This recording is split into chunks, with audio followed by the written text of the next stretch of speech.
الحمد للہ الذی خلق السماوات والارض وجعل الظلمات والنور له الحمد كله اوله وآخره ظاهره وباطنه لا الہ الا اللہ الہ الاولین والآخرین لا الہ الا هو الرحمن الرحیم۔ سب تعریف اللہ کے لیے ہے جس نے آسمانوں اور زمین کو پیدا کیا اور اندھیروں اور روشنی کو بنایا۔ اسی کے لیے سب تعریف ہے، پہلی اور آخری، اول و آخر، ظاہری اور باطنی۔ اللہ کے سوا کوئی معبود برحق نہیں، وہ پہلوں اور پچھلوں کا معبود ہے۔ اللہ کے سوا کوئی معبود برحق نہیں، وہ نہایت مہربان اور بہت زیادہ رحم فرمانے والا ہے۔ اللہ سبحانہ و تعالیٰ کی رحمت کے مظاہر میں سے ہم سب روز مشاہدہ کرتے ہیں کہ اللہ تعالیٰ نے ہمارے لیے بے شمار نعمتیں پیدا کی ہیں، بہت سی نعمتیں۔ کچھ نعمتیں تو ہمیں ظاہر میں نظر آتی ہیں اور کچھ نعمتیں ہمیں نظر بھی نہیں آتی۔ کچھ نعمتوں کو ہم جانتے ہیں لیکن کچھ نعمتوں کو تو ہم جانتے بھی نہیں کہ ہم ان سے کس کس طرح فائدہ اٹھا رہے ہیں۔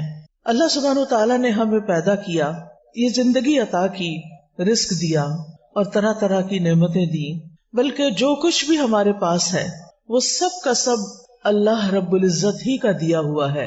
وَمَا بِكُم مِّن نِّعْمَةٍ فَمِنَ اللَّهِ، تمہارے پاس جو بھی کوئی نعمت ہے وہ کہاں سے آئی ہے؟ اللہ سبحانہ تعالیٰ کی طرف سے ہے۔ اس کے احسانات ہم سب پر اتنے زیادہ ہیں جنہیں شمار نہیں کیا جا سکتا۔ ہم ساری زندگی ان احسانات کو گنتے ہوئے گزار دیں تو احسانات کی لسٹ پوری نہ ہو سکے۔ اللہ سبحانہ تعالیٰ نے ہمیں وہ بھی دیا جو ہم نے مانگا اور وہ بھی دیا جو ہم نے مانگا ہی نہیں اور ہمیں اس کا پتہ بھی نہیں۔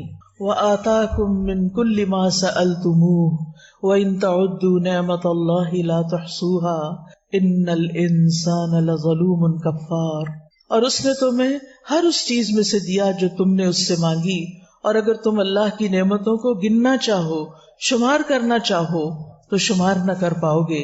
بلا شبہ انسان یقیناً بڑا ہی ظالم، بہت ناشکرا ہے، یعنی ہم اس کی نعمتوں کا شکر ادا ہی نہیں کر سکتے۔ اگر ساری زندگی بھی سجدے میں پڑے رہیں تو ہم شکر ادا نہیں کر سکتے۔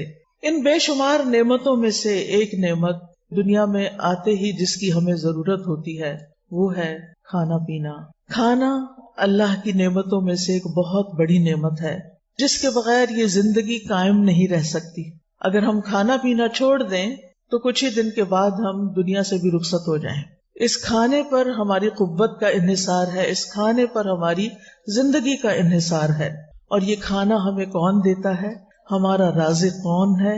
اللہ، الذی اطعمہم من جوع وآمنہم من خوف، وہی جس نے انہیں بھوک سے بچا کر کھانا دیا اور خوف سے بچا کر امن دیا۔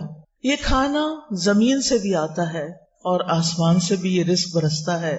اللہ تعالیٰ فرماتے ہیں، یا ایھا الناس اذکروا نعمت اللہ علیکم ھل من خالق غیر اللہ یرزقکم من السماء والارض لا الہ الا ھو فانا یؤفکون۔ لوگوں، اپنے اوپر اللہ کے احسان کو یاد رکھو۔ کیا اللہ کے سوا کوئی اور خالق ہے جو تمہیں آسمانوں اور زمین سے رزق دے؟ سوچئے، کیا کسی اور کے اختیار میں یہ ہے کہ تمہیں آسمانوں اور زمین سے رزق عطا کرے؟ یاد رکھو، اس کے سوا کوئی الہ نہیں۔ پھر تم کہاں سے دھوکہ کھا جاتے ہو؟ یعنی جب سارے احسان اسی کے ہیں، تمہاری روزی اس کے ہاتھ میں ہے، تو پھر عبادت بھی اسی کی کرو، شکر بھی اسی کا ادا کرو۔ سورۃ النحل میں اللہ تعالیٰ فرماتے ہیں، فَكُلُوا مِمَّا رَزَقَكُمُ اللَّهُ حَلَالًا طَيِّبًا وَاشْكُرُوا نِعْمَتَ اللَّهِ إِن كُنتُمْ إِيَّاهُ تَعْبُدُونَ، بس اللہ نے جو تمہیں حلال اور پاکیزہ رزق عطا کیا ہے وہی کھاؤ، اگر تم واقعی اس کی بندگی کرنے والے ہو تو اللہ کی نعمت کا شکر ادا کرو۔ اس سے یہ پتہ چلتا ہے کہ شکر کے بغیر عبادت مکمل نہیں ہوتی۔ شکر کرنا عبادت ہے، شکر کرنے والے سے اللہ راضی ہوتا ہے، شکر کرنے والے کی نعمتوں میں اضافہ ہوتا ہے، شکر کرنے والے کی نعمتیں باقی رہتی ہیں، اور ناشکرا انسان دکھوں اور غموں اور پریشانیوں میں ڈوبا رہتا ہے، اور جو اس کے پاس ہوتا ہے اس کو بھی انجوائے نہیں کر سکتا. لہذا جو بھی اللہ نے دیا ہے اس پر ہمیں شکر ادا کرنا ہے.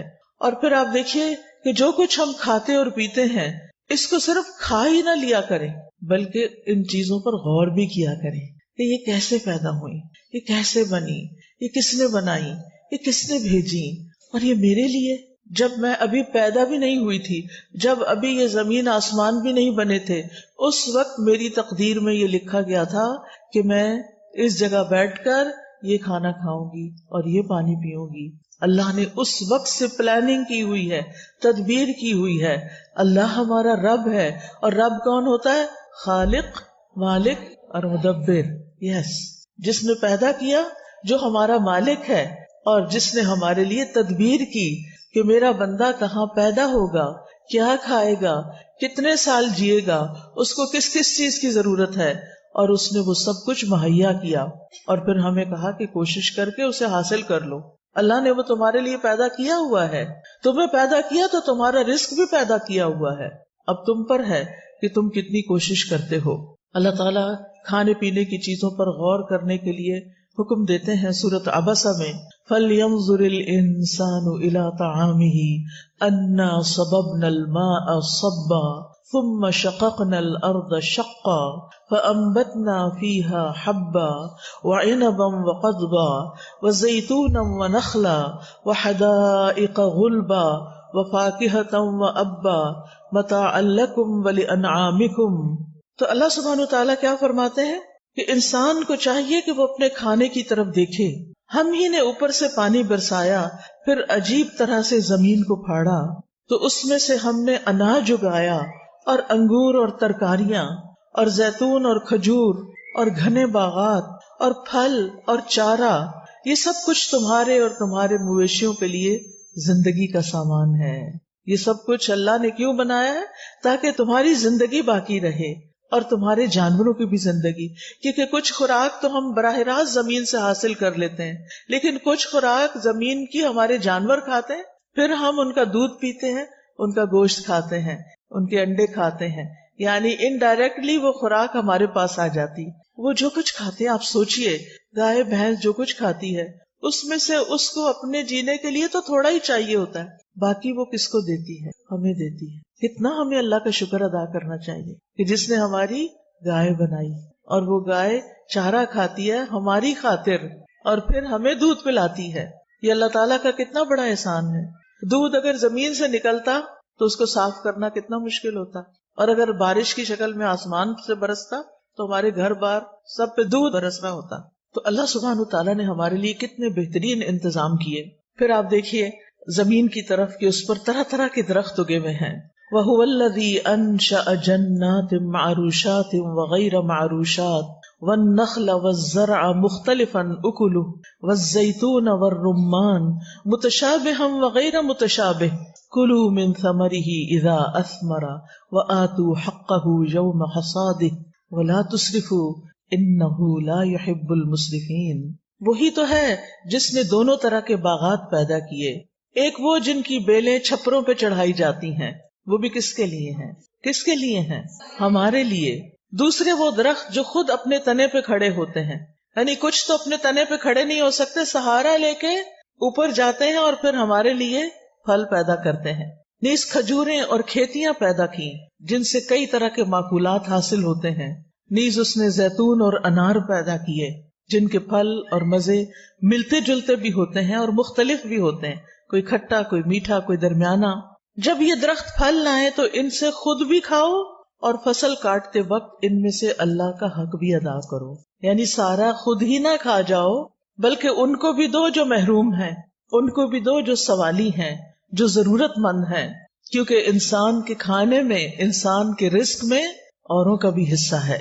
اور بے جا خرچ نہ کرو، کیونکہ اللہ اسراف کرنے والوں کو پسند نہیں کرتا. پھر اسی طرح سورۃ النحل میں اور کھیتیوں اور سبزیوں وغیرہ کا بھی ذکر کیا گیا. وَمِن ثَمَرَاتِ النَّخِيلِ وَالْأَعْنَابِ تَتَّخِذُونَ مِنْهُ سَكَرًا وَرِزْقًا حَسَنًا إِنَّ فِي ذَلِكَ لَآيَةً لِقَوْمٍ يَعْقِلُونَ. نیز کھجور اور انگور کے پھلوں سے ہم تمہیں ایک مشروب پلاتے ہیں جسے تم نشہ آور بھی بنا لیتے ہو اور عمدہ رزق بھی. یعنی لوگ کھجور سے اور انگور وغیرہ سے ڈرنک بھی بنا سکتے ہیں، کھجور سے ملک شیک بنا سکتے ہیں، خود کھجور سے نبیذ بنتا ہے، اور اسی طرح انگور سے بھی جوس بنتا ہے، کھانے کے کام بھی آتا ہے. لیکن بہت سے لوگ اللہ کی اس نعمت کو صحیح طرح استعمال کرنے کی بجائے اس سے شراب بنا کے پیتے ہیں. وہ فطرت سے ہٹے ہوئے ہیں، وہ اپنے آپ کو نقصان دیتے ہیں، نشہ آور چیز بنا لیتے ہیں. اور نشہ ہمارے دین میں حرام ہے. سب کو پتا ہے؟ کس کس کو پتا ہے کہ نشہ حرام ہے؟ ہاں الحمدللہ پیچھے تک سب کو پتا ہے. لیکن افسوس یہ کہ آج ہمارے ینگسٹرز بے دریغ نشہ استعمال کر رہے ہیں. کالجز کے اندر، یونیورسٹیز کے اندر، حتیٰ کہ ہائی اسکولز کے اندر بچے نشہ کرنا شروع ہو گئے. نشہ حرام ہے. اللہ نے ہمیں عقل دی ہے، اور عقل ہی انسان کی خوبصورتی کا باعث ہے. یعنی جو بے عقل انسان ہوتا ہے اس کی طرف کوئی توجہ نہیں کرتا، اس کی کوئی بات نہیں سنتا. تو عقل جو ہے اس کو استعمال کر کے ہی ہمیں جینے کا ڈھنگ آتا ہے، اسے استعمال کر کے ہی ہم دین کا علم حاصل کرتے ہیں. اسی عقل کے ذریعے ہم اللہ تعالیٰ کو بھی پہچانتے ہیں. اور اگر یہ عقل ہی ماری جائے تو پھر ہم کس کام کے رہے؟ ہم نے اپنے آپ کو خود ہی نقصان پہنچایا. تو اس لیے بہت ضروری ہے کہ کوئی چیز اس عقل کو خراب کرنے والی نہ ہو. پھر اسی طرح اللہ تعالیٰ نے خالص دودھ ہمیں پلایا. وَإِنَّ لَكُمْ فِي الْأَنْعَامِ لَعِبْرَةً نُسْقِيكُم مِّمَّا فِي بُطُونِهِ مِن بَيْنِ فَرْثٍ وَدَمٍ لَبَنًا خَالِصًا سَائِغًا لِلشَّارِبِينَ. اور بلا شبہ تمہارے لیے چوپایوں میں بڑی عبرت ہے. ہم ان چیزوں میں سے جو ان کے پیٹوں میں ہیں، گوبر اور خون کے درمیان سے تمہیں خالص دودھ پلاتے ہیں. دیکھو کہاں سے آتا ہے یہ دودھ، جو پینے والوں کے لیے حلق سے آسانی سے اتر جانے والا ہے. یعنی دودھ پینے میں کسی کو مشکل پیش نہیں آتی. چھوٹے چھوٹے بچے بھی دودھ آرام سے پی جاتے ہیں، ان کے حلق سے آسانی سے اتر جاتا ہے. یہاں پر اللہ تعالیٰ لبن کے ساتھ ایک لفظ استعمال فرما رہے ہیں، لبناً خالصاً. لیکن انسان نے اپنے اوپر کیا ظلم کیا؟ پانی ملا دیا، اور بعض اوقات کچھ اور چیزیں بھی ملا دی، کچھ اور پاؤڈر بھی ملا دیے ان کو گاڑھا کر کے بیچنے کے لیے دھوکہ دے کر. کیا ایسی آمدنی حلال ہوگی؟ نہیں. اس لیے آپ کے گھر میں آپ کے بھائیوں، آپ کے والد اگر کوئی بھی دودھ سے متعلق کام کرتا ہے تو اس کو ضرور یہ بات بتائیے کہ ملاوٹ کرنا، دھوکہ دینا اللہ تعالیٰ کے حکم کی نافرمانی ہے. اور اس طریقے سے اگر ہم پیسے کماتے ہیں تو وہ حرام ہے. اور جب حرام مال انسان کے کھانے میں شامل ہو جاتا ہے تو انسان کی نماز قبول نہیں ہوتی، انسان کی عبادت قبول نہیں ہوتی، انسان طرح طرح کی مصیبتوں کا شکار ہو جاتا ہے. حرام خیر نہیں لاتا، حرام خیر نہیں لاتا. اس لیے اپنے کھانے پینے سے حرام بھی نکالنا ہے. وہ حرام بھی جو بظاہر حرام نظر آتا ہے، اور وہ حرام بھی جو حرام مال کے ذریعے حرام ہو جاتا ہے. اس لیے آپ دیکھیے کہ دودھ ایک مکمل غذا ہے جس پر ہمارے بچوں کی نشو و نما کا انحصار ہے. ہماری خواتین کے لیے اور مردوں کے لیے کیلشیم فراہم کرتا ہے، اور بھی بہت سی غذائیتیں ہیں اس میں. اگر دودھ خالص ہی نہ رہے تو آپ دیکھیے کہ ہم اپنے ہی جیسے انسانوں پر، خود اپنے ہی بچوں پر کیسا ظلم ڈھا رہے ہیں. اور ہمارے اس ظلم کی وجہ سے جو بیمار ہوگا، جو پریشان ہوگا، جس کو بھی نقصان پہنچے گا، قیامت کے دن وہ آ کے ہمارا دامن پکڑے گا، پھر ہمیں اپنے عمل میں سے اس کو دینا پڑے گا. تو بہتر ہے کہ ہم دنیا میں ہی اپنے اعمال کی اصلاح کر لیں اور ہم کھانوں میں ملاوٹ کرنا چھوڑ دیں. پھر اسی طرح اللہ تعالیٰ نے بہترین غذاؤں کا ذکر کرتے ہوئے شہد کا ذکر کیا. اب آپ دیکھیں کن کن چیزوں کا ذکر ہو چکا ہے: سبزیاں، پھل، دودھ، جوس اور شہد.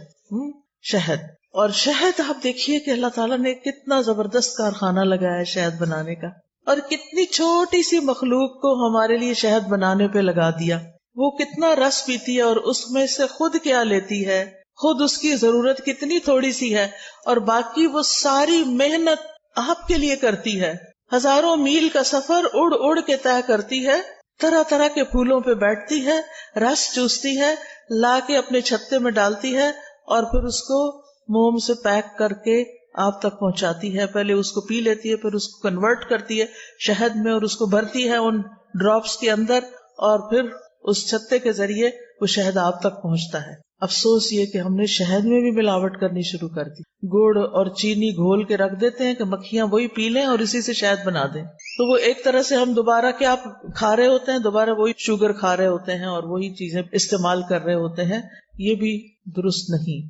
اگر آپ واقعی چاہتے ہیں کہ لوگوں کو صحیح شہد پہنچائیں تو پھر اس کے لیے ضروری ہے کہ مکھیوں کو ایک نیچرل انوائرمنٹ فراہم کریں. ایسے باغوں میں، ایسی جگہوں پر جہاں پر پھول ہوں، پھل ہوں، وہاں پر چھتے لگائیں تاکہ نیچرل جو ہنی ہے وہ دستیاب ہو لوگوں کو، اور اس کے سارے فائدے جو بتائے گئے ہیں. شہد میں صرف غذا نہیں بلکہ شفا بھی ہے. کیا ہے؟ شفا بھی ہے. اور یہ ہمیں کون بتا رہا ہے کہ اس میں شفا ہے؟ اللہ سبحانہ و تعالی. لہٰذا ہمیں اس بات پر پورا یقین ہونا چاہیے. تو جو شہد خالص ہوگا، جو شہد اچھا ہوگا، اس میں انشاءاللہ ضرور شفا ہوگی. اور انسان کے اندر مختلف بیماریوں کی وجہ سے جو بیکٹیریاز وغیرہ رہ جاتے ہیں ان کو بعض اوقات اینٹی بایوٹک سے بھی نہیں صحیح کیا جا سکتا. شہد کے اندر اللہ نے ایسی صلاحیت رکھی ہے کہ وہ جسم کے اندر کے ایسے سارے فاسد مادوں کو نکال دیتا ہے. اس لیے اپنی زندگی میں یہ جن جن چیزوں کا ذکر آ رہا ہے نا، جتنا جتنا اللہ تعالیٰ توفیق دے، جیسے کچی سبزیاں ہیں، پھل ہیں، اور اس کے علاوہ دودھ ہے اور پھر شہد ہے، ان چیزوں کو اپنی غذا میں شامل کریں. یہ نہیں کہ ساری اکٹھی کر کے ایک ہی دفعہ کھا لینی ہے، یعنی مختلف اوقات میں. کیونکہ اب ہم اصل غذاؤں کو چھوڑ کر کس طرف جا رہے ہیں؟ جنک کی طرف، فاسٹ فوڈ کی طرف. اور اس میں بعض اوقات ایسے کیمیکلز ہوتے ہیں کہ جو صحت کے لیے انتہائی نقصان دہ ہوتے ہیں، اور ان سے ایسی ایسی بیماریاں جنم لیتی ہیں جو مہلک ہوتی. مہلک کا مطلب ہلاک کرنے والی ہوتی ہیں. تو ہمیں کیا کرنا ہے؟ Back to basics. جو اللہ تعالیٰ نے ہمارے لیے پیدا کیا ہے واپس اس کی طرف پلٹنا ہے. بہت سی بچیوں کو دیکھا گیا ہے ہمیں دودھ سے اسمیل آتی. آپ کو یاد ہے نبی صلی اللہ علیہ وسلم جب معراج پر تشریف لے گئے تھے تو اس وقت آپ کو 2 چیزیں پیش کی گئی تھیں. وہ کیا تھیں؟ شراب اور دودھ. آپ نے کیا اختیار کیا؟ دودھ. آج ہمارے سامنے کوئی پیپسی اور دودھ کا گلاس رکھے، ہم کیا اٹھائیں گے؟ کیا واقعی ہم نبی صلی اللہ علیہ وسلم کی سنت کو فالو کر رہے ہیں؟ ہم آپ کی امت ہیں، ہمیں وہی چیزیں پسند کرنی چاہیے جو نبی صلی اللہ علیہ وسلم نے پسند کی، اور جن چیزوں کو آپ نے چھوڑ دیا وہ ہمیں بھی چھوڑ دینی چاہیے، کیونکہ اس میں ہمارے لیے خیر نہیں ہے. پھر اسی طرح اللہ تعالیٰ نے ہمارے لیے خشکی پر بھی جانور پیدا کیے جن سے ہم گوشت حاصل کرتے ہیں، اور سمندر کے اندر بھی مچھلیاں. لیکن افسوس یہ کہ اب جس طریقے سے مچھلیوں کو پالا جا رہا ہے اور جس طرح کی غذا انہیں دی جا رہی ہے، یا سمندر کے اندر بھی جس طرح کی پولوشن انسان نے پھیلا دی ہے، اس کی وجہ سے مچھلیاں بھی بیمار ہو گئی ہیں اور سمندری جانور تکلیف کا شکار ہیں اور مر رہے ہیں. تو یہ انسان نے سمندر میں بھی ظہر الفساد فی البر والبحر، خشکی میں بھی فساد پھیلا دیا اور سمندر میں بھی پھیلا دیا. بہرحال مچھلی کھانے کے اپنے فوائد ہیں. یہ فوائد تو آپ گوگل کر کے بھی معلوم کر سکتے ہیں. لیکن جو کہ آپ خواتین ہیں، مینیو گھر کا آپ نے بنانا ہوتا ہے، پکانا آپ نے ہوتا ہے، سرو آپ نے کرنا ہوتا ہے، بچے آپ نے پالنے ہیں، انہیں آپ نے کھلانا ہے. اللہ کے واسطے بچوں کو فیڈر میں چائے بھر کے نہ دیں، ان کو صبح سویرے پیپسی نہ پلائیں، ان کو بہلانے کے لیے کینڈیز اور چاکلیٹس دے کے نہ خوش کر دیں. پچھلے کئی دنوں سے میں چونکہ علم ٹور پر ہوں، مختلف جگہوں پر جا رہی ہوں، مختلف لوگوں سے ملنے کا اتفاق ہو رہا ہے. اب ایک خاتون آئی، ان کے ساتھ چھوٹی سی بچی تھی. الحمدللہ کھانے کو بہت کچھ تھا، جو کچھ بھی اس بچی کے سامنے رکھا گیا اس نے نہیں کھایا. باقی بچے کھانا وانا کھا رہے تھے، وہ بچی نے کھانا نہیں کھایا. میں نے کہا یہ کیا کھاتی ہے؟ پتہ چلا یہ صرف بسکٹ اور پیسٹری وغیرہ کھاتی ہے، یہ کھانا نہیں کھاتی. اور بالکل کمزور سی بچی. دیکھ کے مجھے اتنا رحم آیا کہ جب یہ بڑی ہوگی تو یہ کس طرح بچے پیدا کرے گی، کس طرح ان کو پالے گی، کس طرح سنبھالے گی، کیا بنے گا اس کا. کیونکہ ہمارے جسم کو ان ساری چیزوں کی ضرورت ہے جو اللہ نے ہمارے لیے پیدا کی ہیں. ان کو ہمارے لیے اللہ نے پیدا کیا، لہٰذا ان کو استعمال کرنے میں اس کا شکر ادا کرنا ہے. یہ بھی شکر ادا کرنے کا ایک ذریعہ ہے کہ ہم ان نعمتوں کو استعمال کریں اور صحیح طور پر استعمال کریں. بہت سی بچیاں فش بھی نہیں کھاتی. کیا ہے؟ اسمیل آتی ہے. اگر ایسا ہی مسئلہ ہے، اسمیل آتی ہے، تو آپ مچھلی کو پکانے کا وہ طریقہ سیکھیں جس سے مچھلی کی اسمیل چلی جائے. ہماری والدہ اس میں کچھ چیزیں لگا کے رکھ دیا کرتی تھی اوور نائٹ.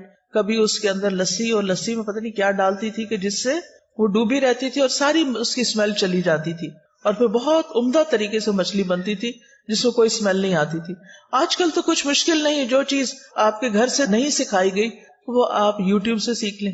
مچھلی پکانے کے 1000 طریقے آپ کو وہاں سے مل جائیں گے، اور بغیر اسمیل کے مچھلی پکانے کے بھی مل جائیں گے.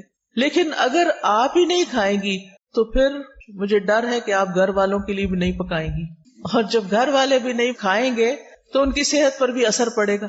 لہذا ساری بچیوں کو، ساری خواتین کو صحیح طور پر کھانے کا انتخاب، مینیو بنانے کا طریقہ، اس کو صحیح طور پر پکانے کا طریقہ آنا چاہیے.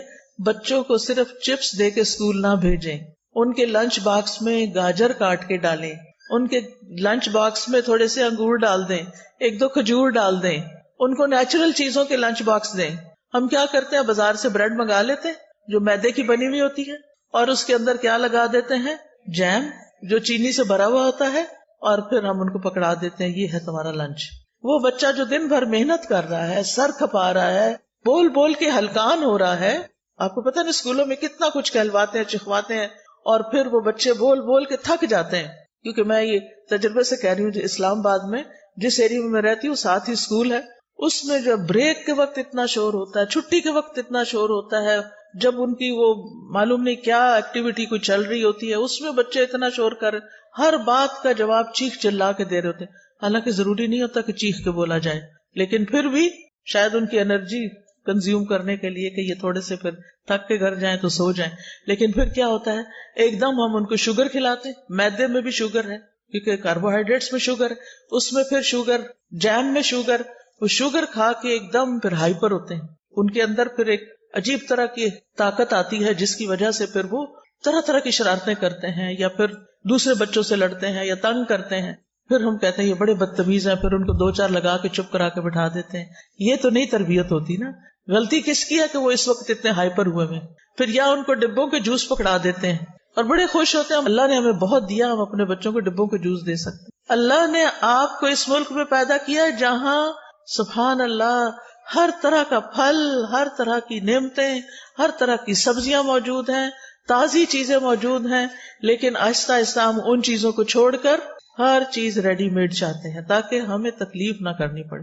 اور کون صبح صبح گاجر چھیلے اور کاٹے اور ان کے ڈبے میں ڈالے، ان کو ہی سکھا دیں، وہ خود ہی کاٹ لیا کریں.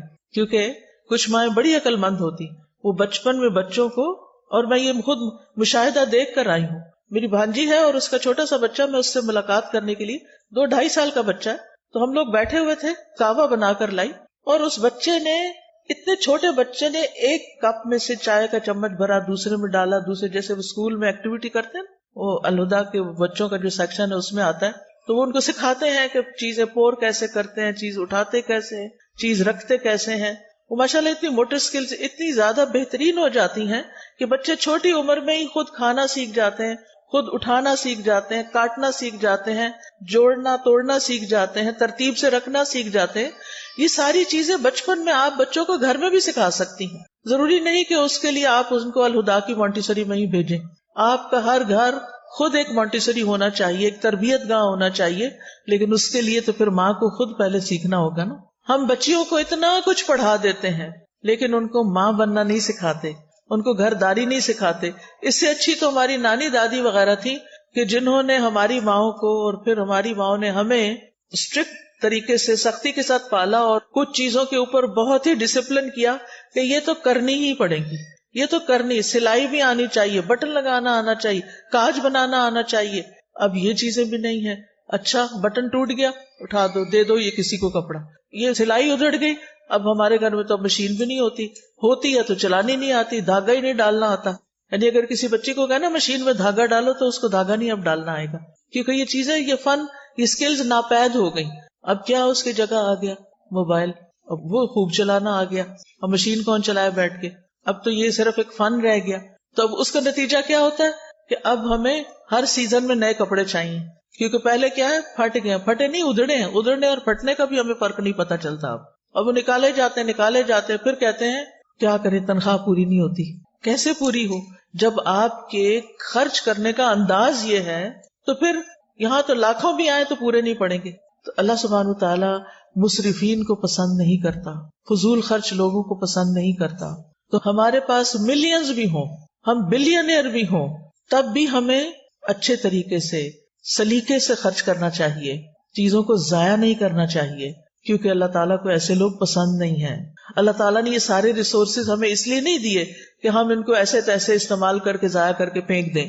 ان نعمتوں کا شکر ادا کریں، اور شکر ادا کرنے کے لیے سب سے پہلے یہ سوچیں یہ اللہ نے مجھے دی ہیں، میرے رب نے پیدا کی ہیں، میرے رب نے میرے لیے یہ بھیجی ہیں۔ جیسے حضرت ابراہیم علیہ السلام کیا کہتے تھے، والذی یطعمنی ویسقینی، وہی ہے جو مجھے کھلاتا اور پلاتا ہے۔ کبھی ہم نے بھی کہا وہی ہے جو مجھے کھلاتا اور پلاتا ہے؟ کسی دن کھانے کی میز پہ بیٹھ کے ضرور کہیں وہی ہے جو مجھے کھلاتا اور پلاتا ہے۔ ہمارے اندر یہ یقین ہونا چاہیے کہ جو کھانا ہم کھا رہے ہیں، جو پانی ہم پیتے ہیں، جو چیز ہمیں ملتی ہے، وہ دراصل اللہ سبحانہ وتعالیٰ ہی کی طرف سے ہوتی ہے، وہی عطا کرتا ہے۔ لہٰذا ہم اسی کے شکر گزار بنے۔ رب کا شکر ادا کر بھائی، جس نے ہماری گائے بنائی۔ پھر آپ دیکھیں کہ شکر کیسے ادا ہوتا ہے اور شکر کیوں کرنا چاہیے۔ ایک تو پہلے میں نے بتایا کہ شکر کرنے سے اللہ سبحانہ وتعالیٰ نعمتیں بڑھا دیتے ہیں، باقی رکھتے ہیں اور زیادہ دیتے ہیں، اور اس کے علاوہ شکر ادا کرنے سے اللہ بندے سے راضی ہو جاتا ہے۔ حدیث میں آتا ہے اللہ تعالیٰ اس بندے سے راضی ہو جاتا ہے جو ایک لقمہ بھی کھائے تو اس پر اللہ کا شکر ادا کرے، یا جو مشروب کا ایک گھونٹ بھی پیے تو اس پر اللہ کا شکر ادا کرے۔ یعنی اللہ سبحانہ تعالیٰ کا شکر کس بات پر ادا کرنا ہے، کب ادا کرنا ہے؟ ایک گھونٹ پانی یا دودھ یا شربت کچھ بھی پی کے، یعنی آپ دیکھیں کہ اگر ایک گھونٹ پانی انسان نے پیا تو کتنی دیر لگتی ہے الحمدللہ کہنے میں؟ کتنی دیر لگی؟ سیکنڈ کی بات ہے۔ اگر سیکنڈ میں رب راضی ہو سکتا ہے تو پھر اور کیا چاہیے؟ اللہ تعالیٰ اس بندے سے راضی ہو جاتا ہے جو ایک لقمہ کھاتا ہے اور الحمدللہ کہتا ہے۔ دعا کرے اللہ تعالیٰ ہمیں توفیق دے کہ ہر گھونٹ کے بعد اور ہر لقمے کے بعد ہمارے دل سے الحمدللہ نکلے، کیونکہ اس سے نعمتوں میں اضافہ ہوگا، کبھی کمی نہیں ہوگی۔ پھر اسی طرح آپ دیکھیں شکر گزار کو بلند مقام ملتا ہے۔ ابو ہریرہ رضی اللہ عنہ روایت کرتے ہیں آپ صلی اللہ علیہ وسلم نے فرمایا، کھانے والا شکر گزار صبر کرنے والے روزہ دار کے برابر ہے۔ مثلاً آپ دو لوگ ہیں، ایک نے روزہ رکھا ہوا ہے، اجر مل رہا ہے اس کو، آپ کھا رہے ہیں، آپ کھا کے کہتے ہیں الحمدللہ اللہ تیرا شکر، دونوں برابر ہو گئے۔ روزے والا اور شکر گزار ایک جیسے ثواب پانے والے ہو گئے۔ یہ شکر کو معمولی چیز نہیں، لیکن یہ کرنا مشکل ہے، بہت کم لوگ شکر ادا کر پاتے ہیں۔ اللہ تعالیٰ فرماتے ہیں وَقَلِيلًا قَلِيلًا مَا تَشْكُرُونَ، کتنا کم تم شکر ادا کرتے، اور یہ واقعی کم ادا کرتے ہیں۔ اللہ ہمیں شکر گزار بندوں میں شامل کر لے، اور ہر نماز کے بعد یہ دعا مانگا کرے، رب اعنی علی ذکرک وشکرک وحسن عبادتک۔ اللہ ہمیں شکر گزار بندہ بنا۔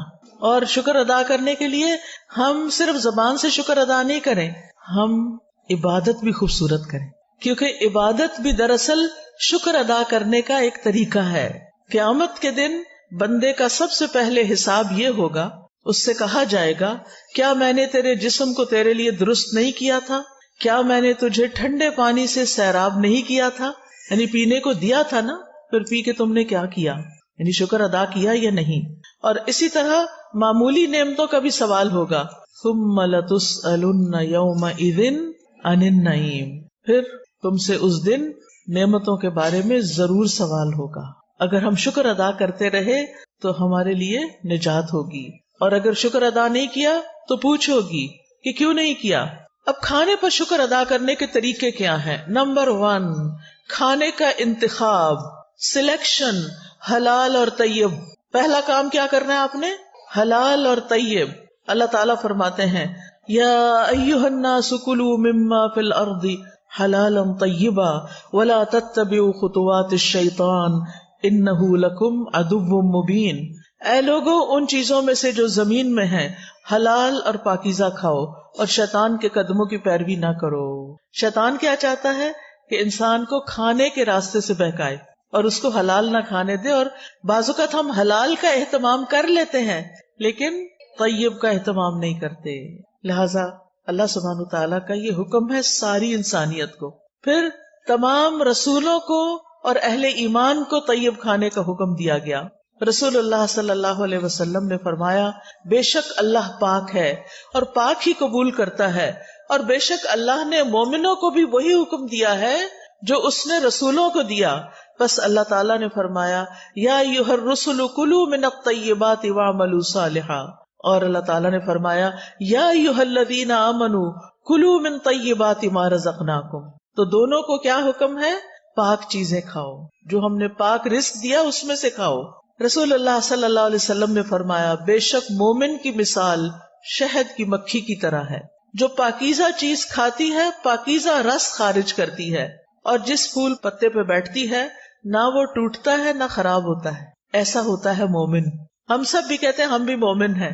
کیا ہمارے اندر یہ کوالٹی ہے کہ پاکیزہ صاف ستھری چیز کھائیں، باسی اور گلی سڑی اور گندی اور خراب اور وہ جو ہماری صحت کو خراب کر دے اس کو چھوڑ دیں؟ اور پھر جس جگہ بھی ہم بیٹھے وہاں کیسے بیٹھیں کہ جب اٹھے تو صاف ستھری جگہ چھوڑ کے جائیں. یہ نہیں کہ ٹیشو پیپر چھوڑ دیں اور اپنی کو پینسل وہیں چھوڑ جائیں اور جیکٹ اتار کے رکھی تھی وہی وہاں بھول جائیں، اور کوئی گھڑی یا سیل یا اور پھر انتظامیہ کو تنگ کریں وہ ہماری چیز وہاں رہ گئی تھی اب وہ کہاں ہے. بھئی وہ کیا جانے، صرف آپ ہی تو نہیں تھے نا وہاں، اور بھی تو لوگ تھے. تو اس لیے شہد کی مکھی سے تشبیہ دی کہ جس چیز پہ بیٹھتی ہے نہ وہ ٹوٹتی ہے نہ خراب ہوتی ہے. پھر اسی طرح رزق میں جو طیب کا اہتمام ہے اس کے بارے میں ہم سب کو کانشیس ہونا چاہیے کہ غذاؤں کے بارے میں ہمارے پاس صحیح انفارمیشن ہو، کیا کیا چیز میرے مزاج کے خلاف ہو. ماشاءاللہ گجرانوالہ میں تو بہت سے اچھے اچھے حکیم ہیں. یہ حکیم لوگ بتاتے ہیں کہ آپ کا مزاج کیا ہے، آپ کا مزاج سوداوی ہے یا دموی ہے یا عصبی ہے، یعنی آپ کو اس مزاج کے مطابق کیا کھانا چاہیے کیا نہیں کھانا چاہیے. آپ سب کو کس چیز کا پتہ ہونا چاہیے؟ سب کو کیا پتہ ہونا چاہیے؟ اپنے مزاج کا پتہ ہونا چاہیے. نہیں پتا تو حکیم صاحب کو جا کے نبض دکھا کے پوچھ لیں اور ان سے یہ پوچھ لیں کہ کیا مجھے کھانا چاہیے اور کیا نہیں کھانا چاہیے، اور جن چیزوں سے وہ پرہیز بتائیں منع کریں ان سے منع ہو جانا چاہیے. آپ کی صحت ویسے ہی ٹھیک ہو جائے گی. علاج بالغذا، اللہ نے غذاؤں کے اندر ہی شفا رکھ دی ہے. ہم بیمار اس لیے رہتے ہیں کہ ہم صحیح غذا نہیں کھاتے، ہمیں یہ نہیں پتا ہوتا کیا ہمارے لیے سوٹیبل ہے اور کیا نہیں ہے. اور دوسرا کیا؟ حرام کھانے سے بچنا ہے. رسول اللہ صلی اللہ علیہ وسلم نے فرمایا حرام مال سے پلا ہوا جسم جنت میں نہیں جائے گا. اپنے بھائیوں، شوہروں، والدین ان کو بتائیے ہمیں حرام نہ کھلائیں. حرام سے پلا ہوا جسم جنت میں نہیں جائے گا. ایک اور جگہ پر آتا ہے آپ نے فرمایا اے کعب بن عجرہ، وہ گوشت اور خون جنت میں داخل نہیں ہوگا جو حرام پر پلا بڑھا، وہ جہنم کا زیادہ مستحق ہے. تو شکر ادا کرنے کے لیے کیا کرنا ہے؟ حرام چھوڑ دینا ہے، حرام نہیں کھانا. پھر کھانے سے پہلے کیا پڑھنا چاہیے؟ بسم اللہ. رسول اللہ صلی اللہ علیہ وسلم نے فرمایا جب تم میں سے کوئی بھی کھانا کھانے لگے تو بسم اللہ پڑھ لے. اگر شروع میں یاد نہ رہے تو درمیان میں جہاں یاد آئے بسم اللہ فی اولی و آخری. کھانا بیٹھ کے کھانا چاہیے یا کھڑے کھڑے کھانا چاہیے؟ سب کو پتا ہے. کس کس کو پتا ہے کھانا بیٹھ کے کھانا چاہیے؟ ماشاءاللہ. کھانا اور پانی بھی بیٹھ کے. انس رضی اللہ عنہ بیان کرتے ہیں نبی صلی اللہ علیہ وسلم نے اس بات سے منع فرمایا کہ کوئی شخص کھڑے ہو کر پیے، چاہے دودھ ہو، چاہے پانی ہو، چاہے کچھ اور ہو. قتادہ کہتے ہیں ہم نے انس سے کہا کھانے کے بارے میں کیا حکم ہے؟ انہوں نے کہا یہ زیادہ شر والا اور گندا عمل ہے اور یہ انسان کی صحت کے لیے بھی نقصان دہ. کچھ لوگ شادیوں پہ جاتے ہیں، وہاں بوفے لگے ہوتے ہیں، وہ کیا کرتے ہیں کوئی چیز یہاں سے اٹھائی منہ میں ڈالی، آگے گئے وہاں سے کھڑے کھڑے کھایا، پلیٹ میں لیے کھڑے ہو کے کھانے لگ گئے. اگر کرسی نہیں تو تھوڑا سا زمین پہ بیٹھ جائیں، کھڑے ہو کے تو نہ کھائیں. تو چلتے پھرتے کھڑے ہو کر نہ کھائیں. خواتین خاص طور پر کچن میں اگر کھڑے ہو کے کام کر رہے ہیں تو کھڑے کھڑے چیزیں مت کھائیں. پھر یہ بتائیے کہ دائیں ہاتھ سے کھانا چاہیے یا بائیں ہاتھ سے کھانا چاہیے؟ دائیں ہاتھ سے. ٹھیک ہے نا، دائیں ہاتھ سے، کیونکہ نبی صلی اللہ علیہ وسلم نے بائیں ہاتھ سے کھانا منع فرمایا ہے. ایک شخص آپ کی موجودگی میں بائیں ہاتھ سے کھا رہا تھا، آپ نے اس کو منع کیا تو اس نے کہا کہ میں دائیں ہاتھ سے نہیں کھا سکتا. آپ نے فرمایا تم کبھی نہ کھا سکو، لہذا مرتے دم تک وہ شخص اپنا دایاں ہاتھ منہ تک نہیں لے جا سکا. پھر آپ اتنا ناراض ہوئے اس پر. تو اس لیے دائیں ہاتھ سے کھانا ہے. کچھ لوگ ہوتے ہیں نا لیفٹی ہوتے ہیں, ہر چیز بائیں ہاتھ سے کرتے ہیں, لیکن پھر بھی کھانا تو دائیں ہاتھ سے ہی کھانا ہے.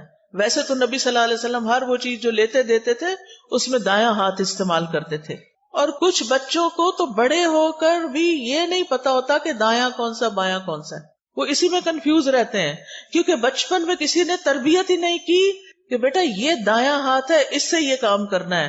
کچھ کام ہماری زندگی میں دائیں ہاتھ کے ہیں اور کچھ کام ہماری زندگی میں بائیں ہاتھ کے ہیں.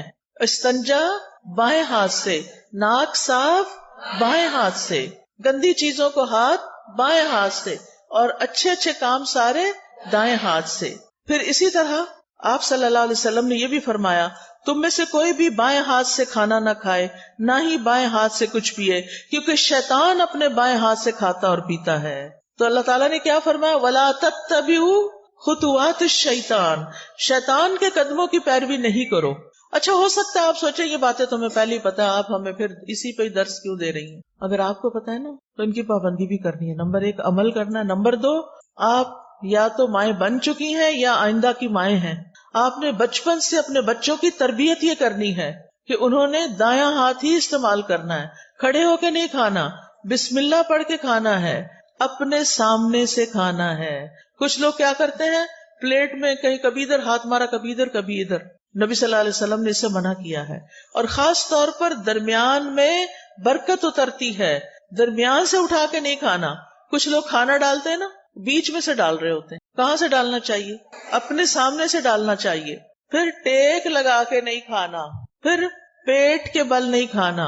آج کل کیا ہو رہا ہے, لوگ لیپ ٹاپ کھول لیتے ہیں, الٹے لیٹ جاتے ہیں, سامنے لیپ ٹاپ ہوتا ہے, ساتھ کوئی کھانے پینے کے سنیکس ہوتے ہیں, کوئی چپس رکھے ہوتے ہیں, کوئی کچھ اور چیزیں رکھی ہوتی ہیں, ساتھ ساتھ کام کر رہے تھے اور ساتھ ساتھ الٹے لیٹ کے کھاتے ہیں. نبی صلی اللہ علیہ وسلم نے اس سے بھی منع کیا ہے. اگر آپ کا بچہ موبائل لے کے الٹا لیٹ کے کھا بھی رہا ہے اور دیکھ بھی رہا ہے, ویسے تو الٹا لیٹنا ویسے ہی منع ہے, لیکن اگر کسی ضرورت کے تحت کوئی لیٹا بھی ہے تو اس وقت کھائے نہیں. پھر اسی طرح کھانے کو ضائع نہیں کرنا. کچھ لوگ دیکھتے ہیں کوئی چیز, کہتے ہیں اچھا پھینکو اس کو, پر کھجور لیں گے اس کے اندر وہ چھوٹی چھوٹی لگ جاتی نا سسری سی, تو کہتے ہیں نہیں یہ نہیں کھانی, پھینک دو. یہ اسراف ہے. نبی صلی اللہ علیہ وسلم کی سنت کیا ہے, آپ کے سامنے پرانی کھجور پیش کی گئی, آپ نے کھول کے اچھی طرح جائزہ لیا, سسریاں نکالی, صاف کیا اور باقی کھا لی. اگر کوئی لقمہ زمین پہ گر جاتا تھا تو آپ کیا کرتے تھے, اٹھا کے پھینک دو؟ نہیں, بلکہ اس کو صاف کر کے کھا لیتے تھے. نبی صلی اللہ علیہ وسلم نے فرمایا, شیطان تم میں سے ہر ایک آدمی کے پاس اس کے ہر کام کے وقت موجود رہتا ہے, یہاں تک کہ کھانے کے وقت بھی.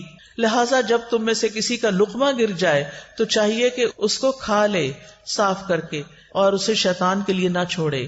کھانے کے بعد برتن کو کیا کرنا چاہیے, صاف کرنا چاہیے. ہم پہلے بے سوچے سمجھے برتن بھر لیتے ہیں, خاص طور پہ شادیوں میں.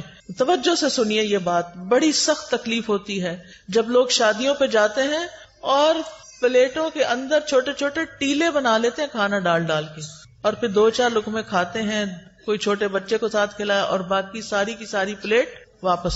اس کا حساب کون دے گا؟ پہلے تھوڑا ڈال کے چکھ لیں کہ آپ کے حساب سے نمک پورا ہے یا نہیں, اور اگر پہلی دفعہ میں آپ کو ٹھیک لگتا ہے تو بس پھر دوبارہ اتنا ڈالیں جتنا آپ کو بھوک ہے کھانا ہے. کھانا زیادہ نہیں ڈالنا, نہ گھر میں, نہ شادیوں میں, پارٹیوں میں, نہ کسی کے گھر, کیونکہ وہاں انسان سوچتا ہے میرا کیا جاتا ہے, مجھے تو کوئی نقصان نہیں. اور کتنا کھانا ضائع ہوتا ہے. اور آپ کو پتا ہے کہ آپ ہی کے شہر میں کتنے لوگ رات کو بھوکے سوتے ہوں گے, آپ نے ان کے حصے کا بھی منگا کے پکا کے ضائع کر کے بنوں میں پھینک دیا. تو کھانے کے بعد برتن صاف کرنا ہے. اگر کسی وجہ سے, بعض اوقات اندازہ نہیں ہوتا, کچھ چیزیں ایسی ہوتی ہیں ان کو کھا کے جلدی پیٹ بھر جاتا ہے, تو پھر اس کھانے کو الگ نکال لیں. اگر کوئی بلی وغیرہ ہے اس کو ڈال دیں, اگر کوئی چاول وغیرہ ہے اپنے گھر میں ایک ایسی کنالی رکھ دیں, کوئی ایسی ڈش رکھ دیں کہ جس میں بچا ہوا کھانا جا کے ڈال دیں, پرندے آئیں گے وہ کھا کے چلے جائیں گے, آپ کو ثواب ملے گا. میں تو جب روٹی خود بناتی تھی تو پیڑے کا آٹا ہوتا ہے نا, وہ اگر ہاتھوں کو لگ جاتا تھا تو میں اس کے لیے الگ برتن رکھتی تھی, اور صبح سے رات تک جتنی بھی اس کے اندر ہاتھ سے اترا ہوا آٹا جمع ہوتا تھا وہ شام تک چھوٹی چھوٹی سوئیاں بن جاتا تھا سوکھ کے, پھر میں اس کو چڑیا کو ڈال آتی تھی. کیونکہ ذرے کا بھی وزن ہوگا نا قیامت کے دن، کے نہیں؟ ذرے کا وزن ہے نا. فَمَن يَعْمَلْ مِثْقَالَ ذَرَّةٍ خَيْرًا يَرَهُ وَمَن يَعْمَلْ مِثْقَالَ ذَرَّةٍ شَرًّا يَرَهُ. شر کیا ہے؟ ضائع کرنا. خیر کیا ہے؟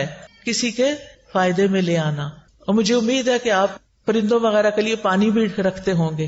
آج کل آپ دیکھیں بارشیں نہیں ہو رہی، سخت گرمی میں بھی پانی ڈالیں، لیکن سردی میں بھی پانی رکھیں. کبھی راستے میں دیکھتے ہو نا پرندوں وغیرہ کو، میں سوچتی کہیں پانی نظر نہیں آ رہا، پتہ نہیں کہاں سے پیتے ہیں بےچارے، ان کو بھی پیاس لگتی ہوگی. تو آج کل بھی کچھ نہ کچھ پانی، یعنی برتن بنا چھوڑے گھر میں. اگر آپ کو چھوٹا سا بھی گھر ہے، کھڑکی کے باہر بھی چھوٹی سی جگہ ہے، تو وہاں ایک چھوٹی سی کوئی چیز لگا دیں، لیکن اپنے ساتھ دوسروں کا بھی خیال رکھیں. پھر اسی طرح صحت کو فائدہ دینے والی غذا کھائیں اور وہ چیزیں چھوڑ دیں جو صحت کو نقصان دیتی ہیں. ام منذر کہتی ہیں رسول اللہ صلی اللہ علیہ وسلم میرے گھر تشریف لائے، آپ کے ساتھ علی رضی اللہ عنہ بھی تھے، اور علی رضی اللہ عنہ بیماری سے اٹھے تھے، کمزور تھے. ہمارے ہاں کھجوروں کے خوشے لٹک رہے تھے، تو رسول اللہ صلی اللہ علیہ وسلم اٹھے اور ان سے کھانے لگے، اور حضرت علی بھی کھانے کے لیے اٹھے تو رسول اللہ صلی اللہ علیہ وسلم نے ان سے فرمایا رک جاؤ، ابھی تم کمزور ہو. چنانچہ وہ رک گئے، ان کو پرہیز بتایا آپ نے. ام منذر کہتی ہیں میں نے جو اور چکندر پکائے ہوئے تھے وہ آپ کی خدمت میں پیش کیے، تو آپ نے فرمایا اے علی یہ لے لو، یہ تمہارے لیے زیادہ فائدے کی چیز ہے. کھانا کھا کے کیا کرنا چاہیے، شکر کیسے کرنا چاہیے؟ اس میں آپ دیکھیں سب سے پہلی دعائیں کون سی ہیں؟ کھانا کھانے کے بعد کی دعائیں. ایک نہیں کئی دعائیں ہیں. آپ نے پتا کیا کرنا ہے؟ ان دعاؤں کو، اس پیپر کو اس میں سے الگ کر کے آپ نے اپنے کچن میں جہاں کھانا کھاتے ہیں یا ڈائننگ ہال میں یا پھر جہاں بھی آپ ہوتے ہیں وہاں یہ لگا لیں اور دیکھ کے پڑھنا شروع کریں اور ایک ایک یاد کرنا شروع کریں تاکہ کھانے کے بعد پڑھ کے آپ اٹھیں. ٹھیک ہے انشاءاللہ. اور اس سے آپ کو انشاءاللہ بہت ثواب ہوگا، اور یہ شکر ادا کرنے کا ایک طریقہ ہے. مثال کے طور پر آپ دیکھیں اللہم بارک لنا فیہ واطعمنا خیرا منہ. اے اللہ ہمیں اس کھانے میں برکت عطا فرما اور ہمیں اس سے بہتر کھلا. سبحان اللہ. ہر دفعہ کھانا کھا کے اگر آپ یہ دعا مانگتے ہیں کہ اللہ ہمیں اس سے بہتر عطا فرما، تو کیا ہوگا؟ شکر ادا کرنے والے کو کیا ملتا ہے؟ بہتر ملتا ہے. پھر الحمدللہ الذی اطعم وسقا وصوغہ وجعل له مخرجا. تمام تعریفیں اللہ کے لیے ہیں جس نے کھلایا پلایا اور اسے جسم میں پیوست کیا، یعنی ہمارے جسم کا حصہ بنا اور اس کے نکلنے کی راہ بنائی، یعنی جو ویسٹ تھا وہ بھی جسم سے نکل گیا. اور اسی طرح باقی دعائیں بھی ہیں. میں نے یہ دعائیں اپنے کچن میں لگائی ہوئی ہیں اور الحمدللہ پڑھنے میں بہت آسانی ہوتی ہے. پھر اس کے بعد کھانے پینے میں اسراف سے بچنا ہے. یہ بڑا اہم سبق ہے. اللہ سبحانہ وتعالی فرماتے ہیں یا بنی آدم خذوا زینتکم عند کل مسجد وکلوا واشربوا ولا تسرفوا انہ لا يحب المسرفین. اے آدم کی اولاد، ہر نماز کے وقت اپنی زینت لے لو، یعنی لباس میں نماز پڑھو، اور کھاؤ اور پیو اور حد سے نہ گزرو، بے شک وہ حد سے گزرنے والوں سے محبت نہیں رکھتا. اسراف کسی بھی چیز میں پسندیدہ نہیں، نہ لباس میں اور نہ کھانے پینے میں اور نہ کسی اور چیز میں. اسراف کیا ہے؟ نمبر 1 ضرورت سے زیادہ کھانا پینا. لوگوں کو اسراف کا مطلب نہیں پتا. ضرورت سے زیادہ کھانا پینا، کھانے کی ہرس، اور ایک وقت میں کئی چیزیں کھانا، یہ بھی کھا لو وہ بھی کھا لو وہ بھی شکلو، یہ بھی کھاؤ یہ بھی کھاؤ. اس وقت تو پتہ نہیں چلتا، لیکن جب ہضم ہونے پہ آتا ہے تو پھر تکلیف شروع ہو جاتی ہے. نمبر 2 ان چیزوں میں حد سے زیادہ خرچ کرنا. ایک ہے ضرورت سے زیادہ کھانا اور دوسرا ضرورت سے زیادہ خرچ کرنا. مثلا آپ گروسری کے لیے گئے ہیں، آپ وہاں دیکھتے ہیں سجے ہوئی چیزیں ہیں، زبردست سبزی پڑی ہے اور زبردست چیزیں اور پیکنگز میں پڑی ہیں. آپ کہتے ہیں پتہ نہیں پھر کیا بھائی یہ بھی لے لو یہ بھی لے لو یہ بھی خرید لو یہ بھی خرید لو یہ بھی خرید لو. اب آپ دیکھیں مشکل کیا ہو گئی ہے کہ بڑے بڑے سٹورز بن گئے ہیں، بڑے بڑے مالز بن گئے ہیں. اگر آپ نے ایک سمپل چائے بھی لینی ہے تو پہلے زمانے میں کیا ہوتا تھا، چھوٹی سی کارنر پہ دکان ہوتی تھی، وہاں ایک ہی قسم کی یا زیادہ زیادہ 2 قسم کی چائے پڑی ہوتی تھی، اور آپ جو پیتے تھے وہی چائے دوبارہ کسی بچے کو بھی پیسے دے کے منگا لیتے تھے. اب کیا ہوتا ہے، آپ مال میں جاتے ہیں اور چائے کی اتنی قسمیں ہیں کہ آپ کہتے ہیں کہ اچھا یہ بھی آ گئی، یہ تو لگتا بہت اچھی ہوگی، چلو یہ بھی ٹرائی کر لیتے ہیں، وہ بھی یہ بھی وہ بھی، بہت ساری چائے خرید کے گھر لے آتے ہیں طرح طرح. اب تو مجھے لگتا ہے ہر چیز کی چائے بن گئی ہے. اچھا اب گھر لاتے ہیں, اب آپ ایک پیتے ہیں, آپ کو ہائے ہائے یہ تو اچھی نہیں لگی, اس کو پرے پھینکو, پھر دوسری, پھر تیسری, اور کچھ تو کھولنے کی نوبت نہیں آتی, اور پھر ایسے ہی پیک ڈبے جب ایکسپائر ہو جاتی ہے نا ڈیٹ, تو پھر اٹھا کے کیا کرتے ہیں, بن میں پھینک دیتے ہیں. نہ اپنے کام آئی نہ کسی اور کے کام آئی. یہ آپ نے کیا کیا؟ اسراف. سمجھ آئی اسراف کی؟ کس کس کو اسراف کی سمجھ آئی ہے؟ الحمدللہ. نمبر 1 زیادہ کھانا, نمبر 2 کھانے پہ زیادہ خرچ کرنا, اور نمبر 3 ہے حرام میں پڑنا, حرام چیزیں کھانا, نقصان دہ چیزیں کھانا.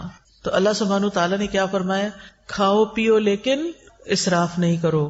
نبی صلی اللہ علیہ وسلم نے فرمایا کھاؤ اور پیو, پہنو اور صدقہ کرو, لیکن اسراف نہ کرو, نہ تکبر کرو.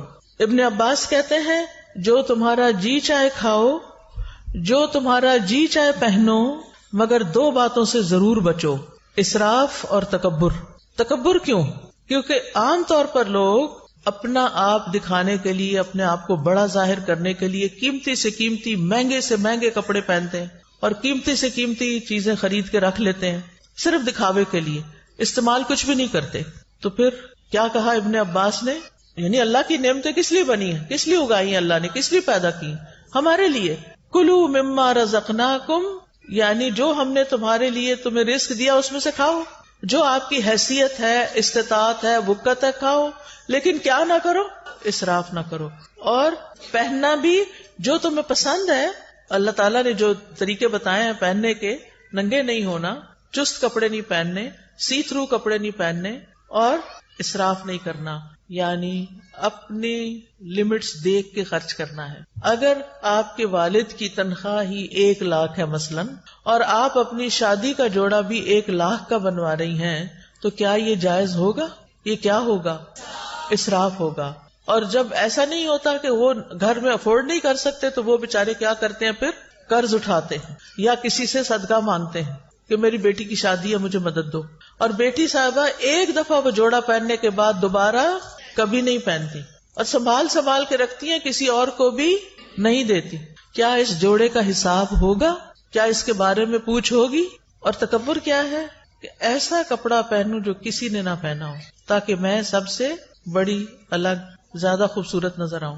اور پھر جب آپ دیکھتے ہیں کہ آپ کے کپڑے سب سے اچھے, تو پھر آپ اپنے آپ کو کیا سمجھنے لگتے ہیں کہ ہم بڑے عقل مند ہیں, ہم جیسا کوئی نہیں. یہ چیز بھی اللہ تعالیٰ کو پسند نہیں. نبی صلی اللہ علیہ وسلم جب اپنے صحابہ میں بیٹھے ہوتے تھے تو کوئی پہچان نہیں سکتا تھا جو باہر سے آتا تھا. آپ ایسے ڈریسز نہیں پہنتے تھے کہ جس سے آپ بہت دوسروں کے مقابلے میں نمایاں ہوں. اس آیت کے بارے میں طبیب کہتے ہیں کہ اس میں پوری طب شامل ہو گئی, یعنی کھانا پینا ہے لیکن اسراف نہیں کرنا, تو آپ بیمار ہی نہیں ہوں گے. پھر اسی طرح یہ کہ کھانا پینا زندگی کا مقصد نہ ہو, اعتدال کے ساتھ بقدر ضرورت کھایا جائے. نبی صلی اللہ علیہ وسلم نے بدترین امتیوں کی کچھ خصوصیات بتائی ہیں. ہم سب اپنے بارے میں غور کریں کہ کہیں وہ ہم تو نہیں. بدترین امتی کون ہے؟ رسول اللہ صلی اللہ علیہ وسلم نے فرمایا ان قریب میری امت میں ایسے لوگ ہوں گے جو طرح طرح کے کھانے اور رنگ برنگے مشروب طلب کریں گے. طلب کا کیا مطلب ہوتا ہے؟ آرڈر کرنا. طرح طرح کے کھانے اور رنگ برنگے مشروب طلب کریں گے. مثلاً آپ گئے ہیں کسی ریسٹورینٹ میں, آپ اٹھاتے ہیں مینیو, سارے اٹھا کے بیٹھ جاتے ہیں. پھر ہر کوئی کیا کہتا ہے, مجھے یہ کھانا ہے, مجھے یہ کھانا ہے, اس کو یہ کھانا ہے, اس کو یہ کھانا. کافی ٹائم تو پہلے سلیکشن میں لگتا ہے, پھر آپ آرڈر کرتے ہیں, پھر گھنٹہ بھر کے بعد وہ کھانا آتا ہے, اور رنگ رنگ کا, اچھا یہ بھی منگا لیتے, یہ بھی منگا لیتے, یہ بھی منگا, یہ بھی ہو جائے, یہ بھی ہو جائے. اور ڈرنک میں پیپسی بھی ہو جائے, فانٹا بھی ہو جائے, فلاں بھی ہو جائے, فلاں بھی, جوس بھی ہو جائے. یہ ہے طلب کرنا. اور فرمایا طرح طرح کے کپڑے پہنیں گے, گفتگو میں بے احتیاطی کریں گے, یعنی بولتے وقت نہیں سوچیں گے کہ کسی بڑے سے بات کر رہے ہیں یا چھوٹے سے کر رہے ہیں, سچ بول رہے ہیں یا جھوٹ بول رہے ہیں. اور طرح طرح کی سواریوں پہ سوار ہوں گے. جن کے پاس ذرا زیادہ دولت آ جاتی ہے, پھر ان کو کیا شوق لگ جاتا ہے, ضرورت ہو یا نہ ہو, یہ گاڑی کا ماڈل بھی ہو, یہ بھی ہو, یہ بھی ہو, یہ بھی ہو. فرمایا وہ میری امت کے بدترین لوگ ہوں گے. آپ کے پاس اللہ کا دیا وہ بہت کچھ ہے, کھائیں, منع نہیں ہے, لیکن اسراف نہیں کرنا. ایک وقت میں بہت طرح کے کھانے نہیں کھانے, ایک وقت میں بہت قسم کے مشروب نہیں پینے. کہ ہمارا معدہ ہے یا کیا ہے, وہ بیچارہ کیا کرے گا, کتنی چیزیں ایٹ اے ٹائم ڈائجسٹ کر سکتا ہے. نبی صلی اللہ علیہ وسلم نے فرمایا مجھے تمہارے متعلق گمراہ کن خواہشات میں سب سے زیادہ اندیشہ ان خواہشات کا ہے جن کا تعلق پیٹ اور شرمگاہ سے ہے، یعنی کھانے کے معاملے میں بے احتیاطی اور پھر دوسری طرف زنا عام ہو جائے گا. اور فرمایا اور گمراہ کرنے والی خواہشات سے. ابن قیم کہتے ہیں دل کو بگاڑنے والی 5 چیزیں ہیں: لوگوں سے زیادہ گھل مل کے رہنا، خواہش پرستی، اللہ کے علاوہ کسی اور سے دلی تعلق رکھنا، زیادہ کھانا، زیادہ سونا. یہ 5 چیزیں دل کو خراب کرنے والی ہیں.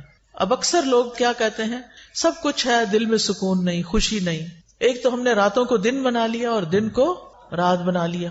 راتوں کو دیر تک کھانے آرڈر ہوتے رہتے ہیں اور پھر وہ کھانے کے بعد ہنسی مذاق گپ شپ، ادھر ادھر کے کوئی ویڈیو دیکھ رہا ہے، کوئی فلمیں دیکھ رہا ہے، کوئی کچھ کر رہا ہے، اور پھر جب آدھی رات گزر جاتی ہے پھر سوتے ہیں اور پھر سونے میں فجر کی نماز چلی جاتی ہے. ایسی زندگیوں میں کیا برکت ہوگی، کیا رونق ہوگی، ایسے دلوں میں کیا اطمینان ہوگا.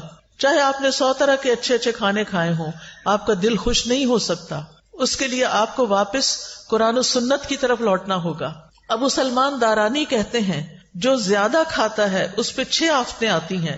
نمبر 1، وہ مناجات کی حلاوت کھو دیتا ہے، اس کو اللہ سے راز و نیاز کی باتیں کرنی نہیں آتی، اس کی دعاؤں میں کوئی خشوع نہیں رہتا. نمبر 2، علم و حکمت یاد کرنے سے محروم ہو جاتا ہے، حافظہ خراب ہو جاتا ہے. نمبر 3، مخلوق پر شفقت سے محروم ہو جاتا ہے، کیونکہ جب وہ پیٹ بھر لیتا ہے وہ سمجھتا سب کے پیٹ بھرے ہوئے ہیں، وہ کسی اور کے بارے میں نہیں سوچتا. اس پر عبادت ثقیل ہو جاتی ہے، مشکل ہو جاتی ہے، اس کی خواہشات اور شہوت بڑھ جاتی ہے. سارے اہل ایمان مسجدوں کی طرف چکر لگاتے ہیں اور پیٹ بھرنے والا کوڑا کرکٹ کی طرف گردش کرتے ہیں. یعنی پہلے زمانے میں کوڑے کے ڈھیروں کے پاس لوگ جا کے رفع حاجت کرتے تھے، یعنی آج کل کی زبان میں، اور یہ بار بار واش روم کے چکر لگاتے رہتے، یہ بار بار ٹوائلٹ ہی جاتے رہتے ہیں. اذان تو ایک وقت پہ ہوتی ہے، نماز تو اپنے وقت پر ہوتی ہے، وہ یہ تو نہیں دیکھتی کہ اب کون ابھی تک آیا اور کون نہیں آیا. پھر آپ دیکھیں کہ کھانے کی شکر گزاری میں یہ بھی ہے کہ انسان اللہ کی مخلوق کو بھی کھلائے. قرآن مجید میں آتا ہے وَالَّذِينَ فِي أَمْوَالِهِمْ حَقٌّ مَّعْلُومٌ لِلسَّائِلِ وَالْمَحْرُومِ، وہ جن کے مالوں میں ایک مقرر حصہ ہے سوال کرنے والے کے لیے اور جسے نہیں دیا گیا. اسلام میں بھوکے کو کھانا کھلانے کا حکم ہے. نبی صلی اللہ علیہ وسلم نے فرمایا بھوکے کو کھانا کھلاؤ، بیمار کی تیمارداری کرو، قیدی کو رہائی دلاؤ. لیکن کتنا ظلم ڈھاتے ہیں ہم، کام والی رکھ لیتے ہیں اور اس سے کہتے ہیں اتنی تنخواہ دیں گے، کھانا وانا کچھ نہیں. آپ اپنے کچن میں اس سے سارا کام کراتے ہیں، کھانے کی خوشبوئیں اٹھ رہی ہوتی ہیں، جیسی آپ کو بھوک لگتی ہے اس غریب کو بھی لگی ہوتی ہے، اور جب آپ کھانا پکوا لیتے ہیں تو اس کو خدا حافظ کر دیتے ہیں. ہم نے تم سے کھانا نہیں باندھا ہوا، بس صرف تنخواہ دیں گے. اب وہ بیچاری گھر جائے، کیا خریدے اور کیا پکائے. مہنگائی کا حال تو اب سب کو پتا ہے. اگر اپنے ہی کھانے میں سے، جیسے نبی صلی اللہ علیہ وسلم نے فرمایا جو تمہارے لیے پکا کے لائے تو چند لقمے اس کو بھی اس میں سے کھلاؤ. اگر اس میں سے آپ اسے بھی دے دیتے ہیں، بٹھا کے کھلا دیتے ہیں، کتنا بڑا اجر کماتے ہیں. آپ کو گھر سے باہر جا کے صدقہ کرنے کی ضرورت نہیں پیش آئے گی اگر آپ گھر کے غریب ملازموں کو اچھا کھانے پینے کو دے دیتے ہیں. کیا حکم ہے؟ جو خود کھاؤ وہی ان کو کھلاؤ. کیا ہم اس پہ عمل کرتے ہیں؟ ان کا کھانا تو الگ بنتا ہے. اب آپ دیکھیں ایک کک جو کئی کھانے بنا کے آپ کے سامنے رکھ رہا ہے اور خود اپنے لیے دال بنا کے بیٹھ کے کھا رہا ہے غریب، وہ آپ کے لیے دل میں کیسی محبت رکھے گا، اس کے دل میں کیسی کیسی تکلیف ہوگی کہ میں یہ سب کچھ صرف بنانے کے لیے، مجھے چکھنے کی بھی اجازت نہیں، اور میں اپنے سرونٹ کوارٹر میں جا کے دال ابال کے کھاؤں. کیسی کیسی زیادتیاں ہم کرتے ہیں. دوسرے کو کھانا کھلانا ایک مشکل کام ہے، انسان کے دل کے اندر بخل ہے، لیکن یہ تو کرنا ہی ہے کیونکہ اس میں اجر بہت زیادہ ہے. یہ انبیاء کی صفت ہے. قرآن مجید میں آتا ہے فَلَقْتَحَمَ الْعَقَبَةَ وَمَا أَدْرَاكَ مَا الْعَقَبَةُ فَكُّ رَقَبَةٍ أَوْ إِطْعَامٌ فِي يَوْمٍ ذِي مَسْغَبَةٍ. پھر وہ مشکل گھاٹی میں نہ گھسا. کیا ہے وہ مشکل گھاٹی؟ وہ گردن چھڑانا یا کسی بھوک والے دن میں کھانا کھلانا ہے. آج کل سردیاں ہیں نا، سردیوں میں بھوک زیادہ لگتی ہے، لیکن اس میں انسان کہتا ہے میرا کیا بنے گا جو اس کو بھی کھلایا بیچ میں سے، تو لہذا سارا اپنے لیے ہی رکھ لو. یہ مشکل کام ہے کھلانا، لیکن جس کو اللہ توفیق دے اس کے لیے بڑا ہی حلاوت والا کام ہے. اس کو کھلا کے زیادہ مزہ آتا ہے. جب حضرت ابراہیم کے پاس فرشتے آئے تو انہوں نے کیا کیا؟ یہ نہیں پوچھا کہاں سے آئے ہو، اجنبی لوگ، لیکن چلے گئے اور کھانا لے کر آئے. نبی صلی اللہ علیہ وسلم نے عورتوں کو بھی نصیحت کی، مسلمان عورتوں تم میں کوئی اپنی ہمسائی کے گھر بکری کے ایک پائے کا کھر بھیجنے کو بھی حقیر نہ سمجھے. یعنی کھانا بنا کے یا بنانے سے پہلے اپنے ہمسایوں میں بھی تقسیم کیا کرو، کچھ نہ کچھ ان کو بھی بھیجا کرو، اس سے محبت بڑھتی ہے۔ جہنم میں جانے والے لوگوں کی جو خصوصیت سورۃ الحاقہ میں بتائی گئی وہ کیا ہے؟ انہ کان لا یؤمن باللہ العظیم ولا یحض علی طعام المسکین، کہ وہ اللہ بڑے عظمت والے پر ایمان نہیں رکھتا تھا اور نہ مسکین کو کھانا کھلانے کی ترغیب دیتا تھا۔ یعنی صرف خود کھلانا بھی کافی نہیں، اوروں کو بھی ترغیب دلانی ہے کہ وہ بھی کھلایا کریں۔ نبی صلی اللہ علیہ وسلم نے کیا حکم دیا تھا اپنے صحابہ کو کہ کھانے میں کیا کریں؟ پانی زیادہ ڈال لیں، شوربہ بنا لیں اور ہمسایوں کو یاد رکھیں۔ ابو درداء رضی اللہ عنہ اپنی بیوی کو مساکین کی وجہ سے زیادہ شوربہ بنانے کی ترغیب دیتے، اور لیٹلی آپ دیکھیں کہ ہم لوگوں کے کھانے کا سٹائل کیا ہو گیا ہے، شوربے والے کھانے تو غائب ہوتے جا رہے ہیں۔ اب ہم سب کی پسند کیا ہے؟ فرائیڈ یا روسٹ یا بنا ہوا کھانا، بس جو معدے پہ ہضم کرنا بھی بڑا مشکل ہے۔ نہ ہم نے خود اپنے لیے فائدے کا کام کیا اور نہ دوسروں کو فائدہ پہنچایا۔ وہ کہتے تھے ہم نے ایمان لا کے آدھی زنجیر اتار پھینکی ہے، یعنی جہنم میں جانے والی، کیونکہ اس میں آتا نا کہ وہ کہا جائے گا کہ اس کو جہنم میں جکڑو زنجیروں میں، کیا ہم باقی بھی نہ اتار دیں، یعنی کھانا کھلا کے۔ پھر اسی طرح آپ دیکھیں بہت سے سلف صالحین اپنی افطاری کے کھانے میں دوسروں کو ساتھ کھلاتے تھے۔ عبداللہ بن عمر، داؤد طائی، مالک بن دینار اور احمد بن حنبل انہی لوگوں میں سے تھے۔ ابن عمر یتیموں اور مسکینوں کے ساتھ بیٹھ کے افطار کرتے۔ اگر انہیں یہ علم ہو جاتا کہ انہوں نے مساکین اور یتیموں کو نہیں کھلایا تو وہ افطاری کے وقت کھانا نہیں پھر کھاتے تھے کہ مسکینوں کو کیوں نہیں کھلایا۔ اور بعض ایسے بھی تھے جیسے حسن بصری اور عبداللہ بن مبارک کہ خود بھوکے بھی رہ لیتے لیکن دوسروں کو کھلاتے، کیونکہ یہ اللہ تعالیٰ کو بڑا ہی محبوب اور پسند ہے کہ انسان دوسروں کو کھلائے۔ نبی صلی اللہ علیہ وسلم نے فرمایا وہ لوگ اللہ تعالیٰ کو زیادہ پیارے ہیں جو لوگوں کے لیے زیادہ فائدے مند ہیں۔ اللہ کے نزدیک سب سے پسندیدہ اعمال یہ ہیں کسی مسلمان کو خوش کرنا، اس سے کوئی تکلیف دور کرنا، اس کا قرضہ ادا کر دینا، اس سے بھوک کو دور کر دینا۔ پھر کھانا کھلانا جو ہے یہ صدقہ ہے، صرف باہر والوں کو نہیں، گھر والوں کو بھی۔ نبی صلی اللہ علیہ وسلم نے فرمایا تمہارا اپنے آپ کو کھلانا بھی صدقہ ہے، تمہارا اپنے بیٹے کو کھلانا بھی صدقہ ہے، تمہارا اپنی بیوی کو کھلانا بھی تمہارے لیے صدقہ ہے، تمہارا اپنے خادم کو کھلانا بھی تمہارے لیے صدقہ ہے، یعنی اس پر اجر ملے گا۔ کھانا پکا کے خود کھا رہے اس پر بھی اجر ہے، گھر والوں کو کھلا رہے اس پر بھی اجر ہے۔ یہ بات خواتین کو اپنے پلے باندھ لینی چاہیے کہ میں جو کچن میں کام کرتی ہوں وہ میرے لیے بہت بڑا اجر کا کام ہے، کیونکہ عام طور پہ ہم کہتے ہیں کیا مصیبت ہے، میں ہی پکاتی رہوں، اس کو مصیبت نہ سمجھیں، یہ اجر کی بات ہے۔ پھر اسی طرح کسی کو پانی کا ایک گھونٹ پلانا بھی صدقہ ہے، کھجور کا آدھا ٹکڑا دے کے بھی انسان جہنم سے بچ سکتا ہے۔ پھر اسی طرح خاص طور پر یتیموں اور مسکینوں کو کھلانا۔ نبی صلی اللہ علیہ وسلم نے فرمایا جو شخص مسلمان ماں باپ کے کسی یتیم بچے کو اپنے کھانے اور پینے میں اس وقت تک شامل رکھتا ہے جب تک وہ اس کی مدد سے مستغنی نہیں ہو جاتا، یعنی خود کمانے نہیں لگ جاتا، تو اس کے لیے یقینی طور پر جنت واجب ہو جاتی ہے۔ یعنی جو اپنے کھانے میں یتیموں اور مسکینوں کو شامل کر لیتا ہے، یعنی یتیموں کو خاص طور پر کہ جن کا کوئی کمانے والا نہیں، اس کی بیوہ ماں کو آزاد کر دیتا ہے کمانے کی فکر سے، تو ایسے شخص کے لیے جنت واجب۔ پھر آپ دیکھیں کہ آپ ایک لقمہ بھی جو کسی کو کھلاتے ہیں نا وہ ایسے پڑا نہیں رہتا۔ حدیث میں آتا ہے کہ اللہ سبحانہ و تعالیٰ تم میں سے ہر ایک کی کھجور اور لقمے کو اس طرح بڑھاتا ہے جیسے تم میں سے کوئی آدمی اپنے گھوڑے کے بچھیرے کو پالتا ہے، یہاں تک کہ ایک لقمہ احد پہاڑ جتنا ہو جائے گا، یعنی قیامت کے دن اتنا بڑا اس کا اجر آپ کے سامنے آئے گا۔ پھر اسی طرح رسول اللہ صلی اللہ علیہ وسلم نے فرمایا قیامت کے دن ہر شخص اپنے صدقے کے سائے میں ہوگا یہاں تک کہ لوگوں کے درمیان فیصلہ ہو جائے۔ یزید کہتے ہیں ابو الخیر کوئی دن ایسا نہیں جانے دیتے تھے جس میں کوئی چیز خواہ میٹھی روٹی یا پیاز یا اس طرح کی کوئی چیز صدقہ نہ کریں۔ جب گھر سے نکلتے تھے کچھ نہ کچھ کھانا لے کے نکلتے اور کسی نہ کسی کو کھلا دیتے تھے۔ ہانی بن یزید نے نبی صلی اللہ علیہ وسلم سے پوچھا مجھے کوئی ایسی چیز بتا دیں جس سے میرے لیے جنت لازم ہو جائے۔ آپ نے فرمایا حسن کلام اور کھانا کھلانے کو لازم پکڑو، کھانا کھلانا شروع کرو، یہ جنت لازم کر دے گا۔ اور جنت کے بالا خانے، خوبصورت محلات اس شخص کے لیے ہیں جو بات اچھی طرح کرے، کھانا کھلائے اور جب لوگ رات کو سو رہے ہوں تو وہ نماز پڑھے۔ اسی طرح صرف پانی پلانے کا بھی بہت بڑا اجر ہے، نہ صرف یہ کہ انسانوں کو بلکہ جانوروں کو بھی۔ آپ کو یاد ہے کہ وہ ایک عورت جو ویسے بہت بری عورت تھی لیکن اس نے ایک کتے کو پانی پلایا تھا کنویں سے نکال کے، تو اس کی وجہ سے اس کی بخشش کر دی گئی تھی. پھر اسی طرح آپ دیکھیے کہ کوئی شخص اگر کسی کو ہدیے میں چاندی یا سونا دے یا مشکیزہ دے یا کسی کو دودھ پلا دے تو یہ ایسا ہے جیسے غلام کو آزاد کر دے. اب سونا چاندی دینا تو بڑا مشکل ہو گیا ہے کیونکہ بڑا ہی مہنگا ہو گیا ہے، لیکن دودھ پلایا جا سکتا ہے غلام کو، اور دودھ پلانا ایسا ہے جیسے ایک غلام آزاد کرنا. آج کل غلام بھی نہیں ہے، اور خالص دودھ اگر کسی کو آپ پلاتے ہیں تو اور بڑا اجر ہے. تو ایسے معاملات میں دل کو کھلا کرنا ہے. ہم یا تو کچھ کسی کو کھلاتے نہیں یا بہت بڑی دعوت کرتے ہیں اور اس میں اسراف کرتے ہیں. اعتدال میں رہیے، جو میسر ہے جو خود کھاتے ہیں وہی کھلاتے رہیے، دوست کو، احباب کو، مہمان کو، رشتہ داروں کو، ہمسایوں کو، نوکروں کو، تو انشاءاللہ اس سے اجر ثابت ہو جائے گا. اب آخر میں ایک چھوٹا سا واقعہ سناؤں گی.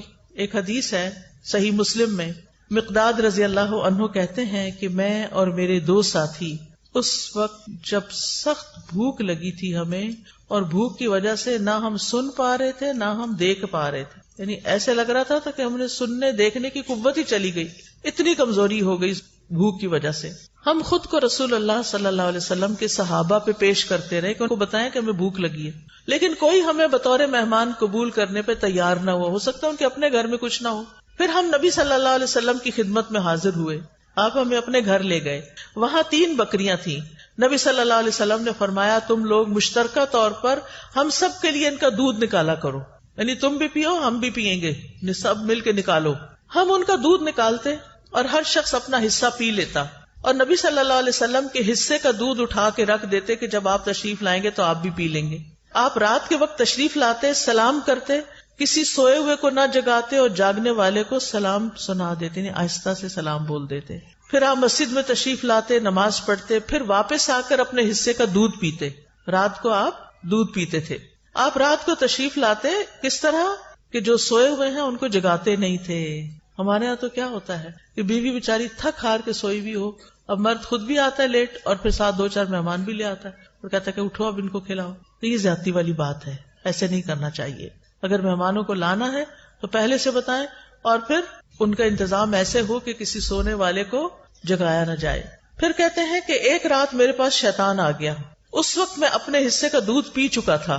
اس نے کہا محمد صلی اللہ علیہ وسلم انصار کے پاس جاتے ہیں، وہ ان کو ہدیے اور تحفے دیتے ہیں اور آپ ان کے ہاں سے لے لیتے ہیں، اور یہ جو تھوڑا سا دودھ پڑا ہے رسول اللہ صلی اللہ علیہ وسلم کو اس کی کوئی ضرورت نہیں، یعنی خود ہی پی جاؤ. بعض اوقات ایسا ہوتا ہے نا کہ ہمیں کہا جاتا ہے یہ تمہارا اور فلاں کا، ہم پی لیتے ہیں کھا لیتے ہیں اور کہتے ہیں اچھا پتہ نہیں وہ آئے گی کہ نہیں، وہ بھی کھا لو. یہی معاملہ ہوا یہاں. کہتے ہیں میں دودھ کے پاس گیا، وہ بھی دودھ پی لیا جو کس کے لیے رکھا ہوا تھا؟ رسول اللہ صلی اللہ علیہ وسلم کے لیے. اور جب وہ دودھ میرے پیٹ کے اندر چلا گیا اور مجھے یہ یقین ہو گیا کہ اب یہ واپس میں نہیں نکال سکتا، تو شیطان نے مجھے پریشان کرنا شروع کر دیا. کہتا ہے افسوس تم پر، تم نے یہ کیا کیا. یہ ہے شیطان. پہلے اس عمل کو خوشنما بنا دیتا ہے، جب کر لیتے ہیں تو پھر پریشان کرتا ہے کہ تم نے ٹھیک نہیں کیا اور بے چینی لگا دیتا ہے. تم نے محمد صلی اللہ علیہ وسلم کا بھی حصہ پی لیا، اب وہ آئیں گے تو ان کو دودھ نہیں ملے گا اور ہر صورت تمہارے خلاف بد دعا کریں گے، پھر تم ہلاک ہو جاؤ گے، تمہاری دنیا آخرت برباد ہو جائے گی. اب یہ شیطان یہ دل میں وسوسے ڈال رہا ہے کس کے؟ ان صحابی کے، مقداد کے. وہ کہتے ہیں میرے جسم پر ایک چھوٹی سی چادر تھی، میں اگر پیروں پہ ڈالتا تو سر باہر نکل آتا، سر پہ ڈالتا تو پیر باہر نکل جاتے، اور کیفیت یہ ہو گئی کہ مجھے نیند نہیں آ رہی تھی کہ میں یہ کیا کر آیا ہوں. اور رہے میرے ساتھی تو وہ تو سو رہے تھے اپنا اپنا حصہ پی کے، انہوں نے تو وہ کام ہی نہیں کیا جو میں نے کر لیا تھا. کہتے ہیں پھر نبی صلی اللہ علیہ وسلم تشریف لائے اور آپ جس طرح سلام کرتے تھے اسی طرح سلام کیا. پھر آپ مسجد میں آئے، نماز پڑھی، پھر آپ دودھ کے پاس آئے، اس کا برتن کھولا تو اس میں کچھ بھی نہیں تھا، وہ تو پی لیا گیا تھا. آپ نے آسمان کی طرف سر اٹھایا تو میں نے دل میں کہا اب تو ضرور میرے خلاف بد دعا ہوگی اور میں ہلاک ہو جاؤں گا. شیطان ایسی بدگمانیاں بھی ڈالتا ہے، لیکن آپ نے دعا کی اللہم اطعمنی واسقی من سقانی، اللہ جو مجھے کھلائے اسے تو کھلا اور جو مجھے پلائے تو اسے پلا. اتنی خوبصورت دعا. یہ سن کر وہ چادر سے باہر آ گئے کیونکہ جاگ ہی نہیں تھا، ان کو نیند نہیں آ رہی تھی مقداد کو، اور اسے جسم پر مضبوطی سے باندھ لیا. چھری لی اور بکریوں کی طرف چل پڑا کہ ان میں سے کون سب سے زیادہ فربا موٹی ہے، میں اس کو رسول اللہ صلی اللہ علیہ وسلم کے لیے ذبح کر دوں. میں نے دیکھا تو اس کے تھن دودھ سے بھرے ہوئے تھے، بلکہ سب بکریوں کے تھن دودھ سے بھرے ہوئے تھے. میں نے محمد صلی اللہ علیہ وسلم کے گھر والوں کے برتنوں میں سے وہ برتن لیا جس میں وہ دودھ دوتے تھے، پھر میں نے اس میں دودھ دوہا حتیٰ کہ برتن پہ جھاگ آ گیا، یعنی بہت زیادہ وہ جب دھاریں لگاتے ہیں نا تو جھاگ آتی ہے. پھر میں اسے لے کر حضور صلی اللہ علیہ وسلم کی خدمت میں آیا. آپ نے فرمایا تم لوگوں نے رات کو اپنا مشروب پی لیا تھا؟ میں نے عرض کی اللہ کے رسول آپ بھی پی لیجئے. آپ نے دودھ پی لیا، پھر مجھے دیا. میں نے کہا اللہ کے رسول آپ اور پیجئے. آپ نے پھر پی لیا اور برتن دوبارہ مجھے دیا. جب میں نے جان لیا کہ رسول اللہ صلی اللہ علیہ وسلم سیر ہو چکے ہیں اور میں نے آپ کی دعا کو پا لیا ہے، یعنی یہ دعا تو مجھے لگی کہ اللہم اتم من اطعمنی واسقِ من سقانی، تو میں ہنسنے لگ گیا. ہنستے ہنستے زمین پہ گر گیا. آپ نے فرمایا مقداد یہ ایک بری خصلت ہے، یہ کوئی اچھا اخلاق نہیں ہے کہ ہنستے ہنستے نیچے گرو. کئی لوگ ایسے کرتے ہیں تو ایسا نہیں کرنا چاہیے. میں نے کہا اللہ کے رسول میرے ساتھ تو یہ معاملہ ہوا تھا آج اور میں نے اس طرح کیا. آپ نے فرمایا یہ دودھ اس وقت جو تمہیں ملا اللہ کی رحمت کے سوا کچھ نہ تھا. تم نے مجھے اس وقت کیوں نہ بتا دیا؟ ہم اپنے ساتھیوں کو بھی جگا دیتے اور وہ بھی اس رحمت میں سے اپنا حصہ پا لیتے. میں نے کہا اس ذات کی قسم جس نے آپ کو حق کے ساتھ بھیجا ہے، جب یہ دودھ آپ نے پی لیا اور آپ کے ساتھ میں نے بھی پی لیا تو اب مجھے کوئی پرواہ نہیں کہ کس نے پیا اور کس نے نہیں پیا. بس میرا کنسرن یہی تھا. تو اس حدیث سے کچھ باتیں پتہ چلتی ہیں. سب سے پہلی بات تو یہ کہ نبی صلی اللہ علیہ وسلم بھوکے بے سہارا بے آسرا لوگوں کو اپنے گھر لے آتے تھے، اپنے پاس پناہ دیتے تھے، ان کا خیال رکھتے تھے. دوسری بات یہ کہ یہ حدیث نبوت کے دلائل میں سے ایک دلیل ہے. تیسری بات یہ کہ جب آپ دیر سے بھی رات کو آتے گھر تو سلام کیا کرتے تھے. جو جاگ رہا ہوتا سن لیتا اور جو سونے والا ہوتا وہ ڈسٹرب نہیں ہوتا تھا. اس سے پتہ چلتا ہے کہ آپ سونے والے کی نیند کا خیال رکھتے تھے اور ہمیں بھی رکھنا چاہیے. پھر اسی طرح شیطان دوسروں کے حصے کو خوشنما بنا کے دکھاتا ہے اور اس کو استعمال کرنے کی ترغیب دیتا ہے، اور شیطان مومن کو پریشان اور مایوس کرتا ہے. پھر نبی صلی اللہ علیہ وسلم کا عمدہ اخلاق بھی پتہ چلتا ہے کہ کس طرح آپ نے چشم پوشی کی، صبر سے کام لیا اور کس طرح آپ نے دعا کی. اپنا حصہ نہیں ملا تو دعا کر لی. اگر کبھی یہ ہو ہمارے ساتھ کہ ہمارا کوئی بہن بھائی ہمارا کوئی حصہ کھا پی جائے، ہم کیا کریں گے؟ دعا دیں گے یا لڑائی ڈال دیں گے؟ آئندہ سے کیا کریں گے؟ لڑائی نہیں کریں گے بلکہ دعا دیں گے. نبی صلی اللہ علیہ وسلم کھانا کھلانے والے کو بھی دعا دیا کرتے تھے. ابن قیم لکھتے ہیں کہ آپ کی صفات میں سے یہ بات تھی، آپ کے اخلاق میں سے بھی، کہ جب کسی کے پاس کچھ کھاتے تو وہاں سے نکلتے نہیں تھے جب تک ان کے لیے دعا نہ کر دیں. تو آپ کسی کے بھی گھر جائیں، کچھ بھی کھائیں تو کیا کریں؟ ان کو دعا دیں. پھر یہ کہ دوسروں کو اپنی ذات پہ ترجیح دینا اور انہیں آگے رکھنا. نبی صلی اللہ علیہ وسلم کے اپنے بھی حالات بہت اچھے نہیں تھے، لیکن آپ ان کو بھی گھر لے آئے جن کے پاس کچھ کھانے پینے کو نہیں ہوتا تھا. جو اصحاب صفہ تھے، اصحاب صفہ وہ ہجرت کر کے آئے تھے مختلف علاقوں سے، وہ مدینہ کے رہنے والے نہیں تھے، لہٰذا ان کے پاس وہ سب کچھ نہیں تھا. پھر آپ دیکھیے کہ آخری چیز کہ کھانا کھلانے والے کو دعا دینی چاہیے اور پہلے کھانا کھا کر خود دعا اپنے لیے پڑھنی چاہیے. یہ دعائیں میں پڑھ دیتی ہوں ساری، پروننسیشن آپ سن لیں تاکہ آپ کو بعد میں پڑھنا آسان ہو. اللہم بارک لنا فیہ واطعمنا خیرا منہ. اے اللہ ہمیں اس کھانے میں برکت عطا فرما اور ہمیں اس سے بہتر کھلا. الحمدللہ الذی اطعم وسقا وسوغہ وجعل لہ مخرجا. تمام تعریفیں اللہ کے لیے ہیں جس نے کھلایا پلایا اور اسے جسم میں پیوست کیا اور اس کے نکلنے کی راہ بنائی. الحمدللہ کثیرا طیبا مبارکا فی غیر مکفی ولا مودع ولا مستغنی عنہ ربنا. سب تعریف اللہ کے لیے ہے جو پاکیزہ ہے، کثیر ہے، مبارک ہے. اس کھانے کو ہم کافی نہیں سمجھتے اور نہ اس کو چھوڑتے ہیں. اے ہمارے رب، نہ ہم اس سے بے پرواہ ہو سکتے ہیں. یعنی یہ نہیں کہ یہ آخری دفعہ ہے اور یہی کافی ہے، یہ کافی نہیں ہے، آئندہ بھی کھانا ہے ہمیں. اللہم اطعمت و اسقیت و اغنیت و اقنیت و ہدیت و احییت فلک الحمد علی ما اعطیت. اے اللہ تو نے ہی کھلایا، تو نے ہی پلایا، تو ہی غنی کرتا ہے، تو ہی فقیر کرتا ہے، تو نے ہدایت دی، تو نے ہی زندگی عطا فرمائی، بس جو تو نے عطا کیا اس پر تیری ہی تعریف ہے. پھر پچھلے سارے گناہوں کو معاف کرنے والی دعا ہے. رسول اللہ صلی اللہ علیہ وسلم نے فرمایا جو کھانا کھا کے یوں کہے الحمدللہ الذی اطعمنی ھذا ورزقنیہ من غیر حول منی ولا قوہ، اس اللہ کا شکر جس نے مجھے یہ کھانا کھلایا اور مجھے رزق عطا فرمایا جس میں میری قوت اور کوئی طاقت شامل نہیں. پھر اسی طرح ایک اور دعا ہے، ابن عباس فرماتے ہیں کہ رسول اللہ صلی اللہ علیہ وسلم نے فرمایا جسے اللہ تعالیٰ کوئی بھی کھانا کھلائے وہ یوں کہے اللہم بارک لنا فیہ وارزقنا خیرا منہ، اے اللہ ہمیں اس میں برکت عطا فرما اور ہمیں اس سے بہتر عطا فرما۔ جب دودھ پیتے تو کیا پڑھتے؟ اللہم بارک لنا فیہ وزدنا منہ، اے اللہ ہمارے اس دودھ میں ہمیں برکت عطا کر اور ہمیں اس سے زیادہ عطا کر۔ ابو ہریرہ رضی اللہ عنہ کھانا کھانے کے بعد کس طرح شکر ادا کرتے تھے؟ وہ کہتے ہیں ابو ہریرہ نے حمید سے کہا میری والدہ کے پاس جاؤ، ان کو سلام کہو اور کہو آپ کا بیٹا آپ کو سلام دے رہا ہے اور کہتا ہے ہمیں کچھ کھانا کھلائیں۔ اس پر ان کی والدہ نے جو کی 3 روٹیاں اور زیتون کا تیل جو ہے اور نمک رکابی میں رکھا، اسے اپنے سر پہ رکھ لیا اور ان کے پاس لے کر یہ چلے گئے۔ پھر جب میں نے ان لوگوں کے سامنے کھانا رکھا تو ابو ہریرہ نے کہا یہ تو بہت بڑی چیز ہے، الحمدللہ الذی اشبعنا من الخیر، سب تعریف اللہ کے لیے ہے جس نے ہمارا پیٹ روٹی سے بھرا، یعنی ہمارا کھانا 2 سیاہ رنگ یعنی کھجور اور پانی کے سوا کچھ نہ تھا، تو جب روٹی ملتی تھی تو وہ بہت بڑی نعمت سمجھتے تھے اس کو۔ پھر شدت بھوک کے وقت کی دعا ہے، اس سے پہلے ایک اور دعا ہے الحمدللہ الذی ہدانا واطعمنا وسقانا ونعمنا، اللہ اکبر، اللہم الفتنا نعمتک بکل شر اصبحنا منها وامسینا بکل خیر فنسألک تمامها وشکرها لا خیر الا خیرک ولا الہ غیرک الہ الصالحین ورب العالمین الحمدللہ ولا الہ الا اللہ ما شاء اللہ ولا قوة الا باللہ اللہم بارک لنا فیما رزقتنا وقنا عذاب النار۔ اس کا ترجمہ ہے سب تعریف اللہ کے لیے ہے جس نے ہمیں ہدایت دی، ہدایت کھانے پینے سے بھی زیادہ قیمتی چیز ہے، ہمیں کھلایا اور ہمیں پلایا، ہمیں نعمتیں عطا فرمائی، اللہ سب سے بڑا ہے۔ اے اللہ تیری نعمت اس وقت آئی جب ہم شر میں پھنسے ہوئے تھے، ہم نے اس نعمت کی وجہ سے ہر طرح کی خیر کے ساتھ صبح کی اور شام کی، بس ہم تجھ سے اس نعمت کے مکمل ہونے کا اور اس کے شکر ادا کرنے کا سوال کرتے ہیں۔ تیری خیر کے سوا کوئی خیر نہیں، تیرے سوا کوئی معبود نہیں، اے الہ الصالحین، سارے جہانوں کے رب، سب تعریف اللہ کے لیے ہے اور اللہ کے سوا کوئی معبود نہیں، جو چاہتا ہے وہی ہوتا ہے، کسی میں طاقت نہیں سوائے اللہ کے۔ اے اللہ جو رزق تو ہمیں دے اس میں برکت دے اور ہمیں آگ کے عذاب سے بچا لے۔